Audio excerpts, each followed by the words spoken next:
Autofokus. Autofokus.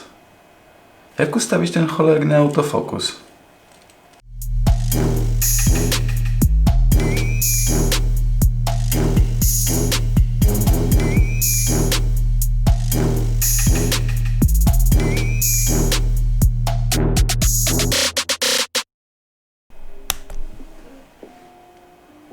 Cześć, witam ponownie na moim kanale. Ja nazywam się Karol i w dniu dzisiejszym omówimy sprawę autofokusu w aparacie Panasonic G80, a zatem zapraszam.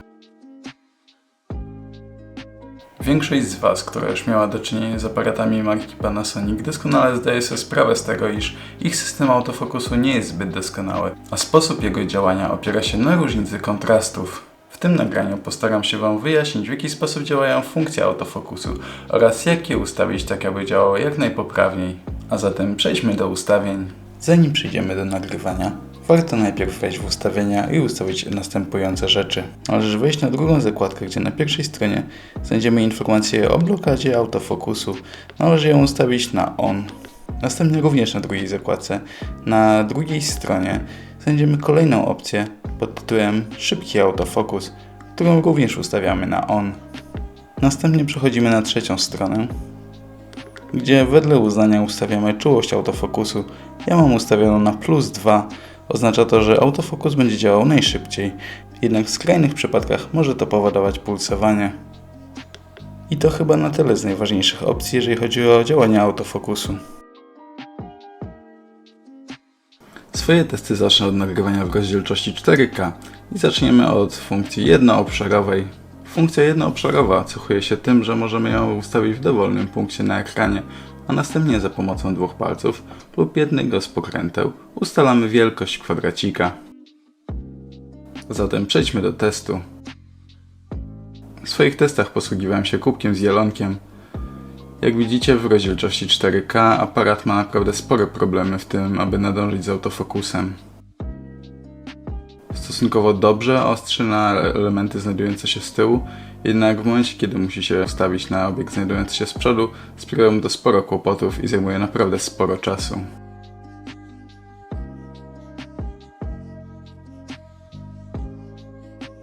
Nieco lepiej ta funkcja spisywała mi się w trakcie nagrywania na dworzu, gdzie naprzemiennie zmieniałem punkt ostrości na swoje oko oraz na znajdującą się zieleń w tle. Tutaj rezultat jest nawet w miarę zadowalający.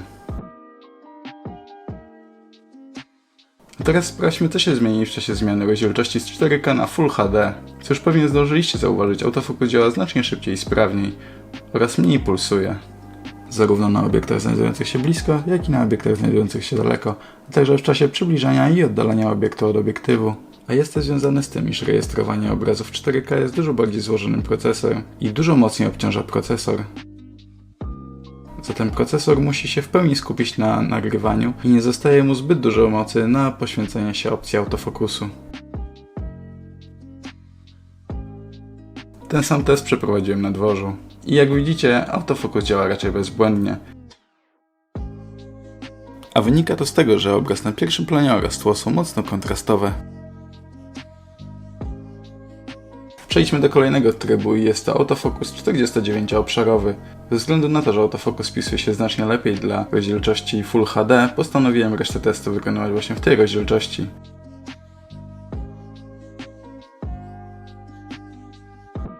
W trybie 49-obszarowym aparat już nie radzi sobie tak dobrze jak w przypadku trybu jednoobszarowego. W tym trybie autofokus miewa problemy na skupieniu się na konkretnym obiekcie ze względu na wielkość obszaru, jaki pokrywa autofokus. Przez co czasami nie do końca odpowiednio łapie ostrość i tak jak możecie zauważyć, czasami łapie ostrość na moją rękę, czasami na kubek, a czasami trzyma ostrość na ścianie.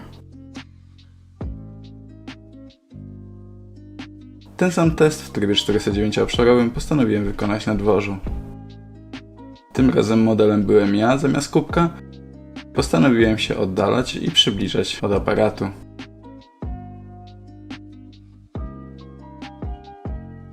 Jak widzicie, autofokus działa całkiem poprawnie i raczej nie gubi mojej twarzy.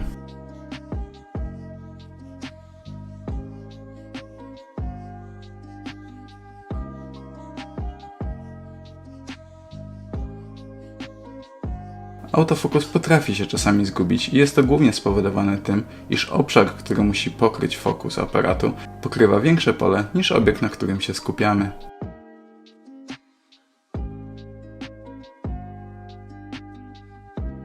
Trzecim trybem, na którym się skupimy w tym filmie, jest tryb śledzenia. W tym trybie postanowiłem przyczepić punkt śledzenia do nosa naszego jelenia.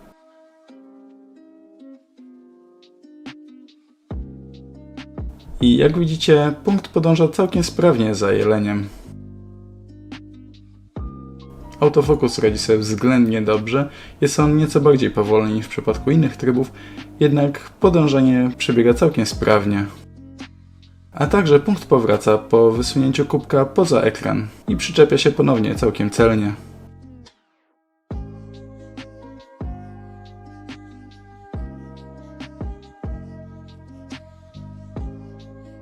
Po teście na kubku postanowiłem przyczepić ten sam punkt do nosa kolejnego jelenia.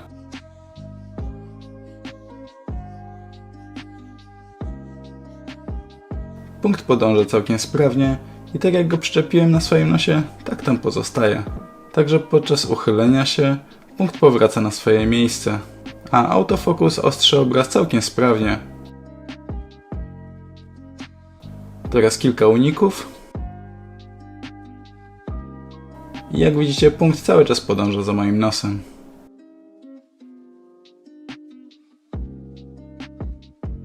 Przejdźmy do ostatniego, czwartego trybu, który jest chyba najważniejszy dla wszystkich osób, które chcą się zajmować vlogowaniem. Jest to tryb śledzenia twarzy.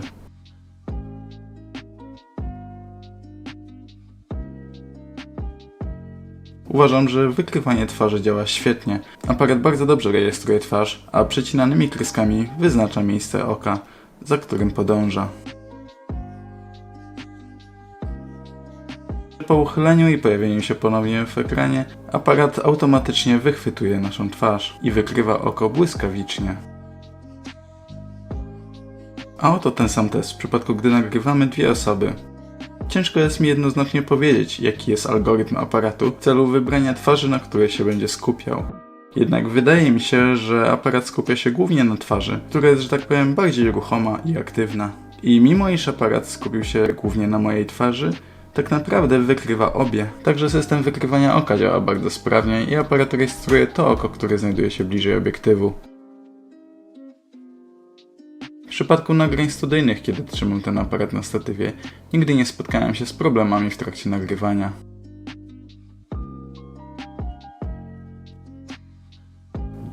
I zaraz po wskoczeniu na ekran aparat ustawia się na osobie, która była bardziej aktywna. A zatem czas na krótkie podsumowanie tego, co właśnie zobaczyliśmy. Przede wszystkim, jeżeli chodzi o działanie funkcji autofokus, będzie ona działała znacznie lepiej w sytuacjach, kiedy będziemy mieli zdecydowanie większą głębię ostrości, czyli gdy będziemy stosować krótkie ogniskowe oraz stosunkowo duże przysłony. Kolejną rzeczą jest to, że w trakcie nagrywania należy kierować swój autofokus na stosunkowo kontrastowe rzeczy, np. nagrywanie czarnego na białym bądź białego na czarnym tle. Kolejna rzecz i chyba w przypadku tego aparatu najważniejsza jest to nagrywanie w Full HD zamiast w 4K. Niestety proces 4K jest bardzo złożony i bardzo ciężki dla tego aparatu i niestety jego procesor nie do końca sobie z nim radzi. Oczywiście możemy w nim nagrywać, jednak rekomendowałbym nagrywanie za pomocą manualnego ostrzenia. Tak aby procesor mógł w pełni skupić się na nagrywaniu dobrej jakości filmu, a nie na dodatkowych procesach takich jak utrzymywanie fokusu. I ostatni element, chyba najważniejszych, jest to światło. Należy pamiętać, że musimy nagrywać w dobrze oświetlonych miejscach, co oznacza, że warto zaopatrzyć się w dodatkowe źródło światła lub często podnieść wartość ISO, tak aby mieć zawsze odpowiednią wartość ekspozycji, a nawet dodatnią, tak aby mieć znaczny kontrast pomiędzy nagrywanym obiektem a tłem. To tyle na dzisiaj. Mam nadzieję, że podobał Wam się mój materiał oraz okaże się dla Was pomocny. Także liczę na to, że zostawicie łapki w górę oraz rozłożycie subskrypcję mojego kanału. A już niebawem nagram kolejne materiały, w których będę dzielił się z Wami moją wiedzą oraz doświadczeniem na temat Panasonica G80. Także jeżeli nie chcecie tego przegapić, koniecznie kliknijcie w dzwoneczek, aby być na bieżąco. Także ja się z Wami już dzisiaj żegnam. To tyle. Na razie. Cześć!